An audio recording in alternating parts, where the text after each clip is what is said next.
Dobrý deň, moje meno je Jozef Filipek, som predsedom občianskeho združenia ITA, rovnako i trénerom tohto športového klubu. Dovoľte, aby som vás týmto spôsobom oboznámil s aktuálnym rokom 2023-2024, predovšetkým s novinkami, ktoré nás v tomto školskom roku stretnú.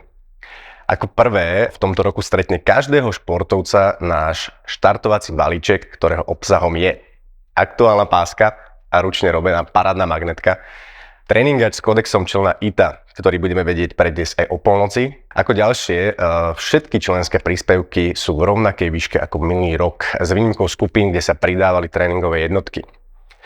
Oblečenie na aktuálnu sezónu sa bude páčiť určite každému. Predošlé roky ste v týchto setoch mohli vidieť nás trénerov, tento rok ho majú k dispozícii naši členovia. Teraz pár vied k športovým projektom. Začneme škôlkou v pohybe. A tešíme sa spolupráci s viacerými materskými školami z Trnavy a okolia. Počet športovcov v tomto projekte bude približne 400. A prihlásenie tu prebieha priamou formou cez materskú školu.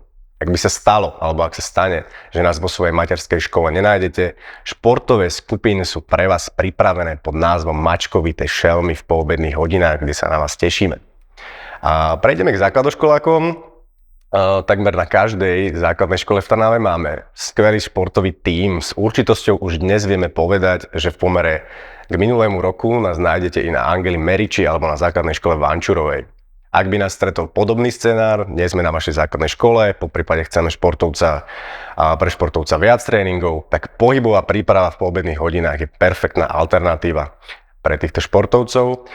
K tohtoročným novinkám patrí aj ITA Teens, skupina, ktorá je na míru pripravená pre športovcov o 11 rokov, ktorí nám či už odrástli, alebo hľadajú kompenzáciu pre svoj šport.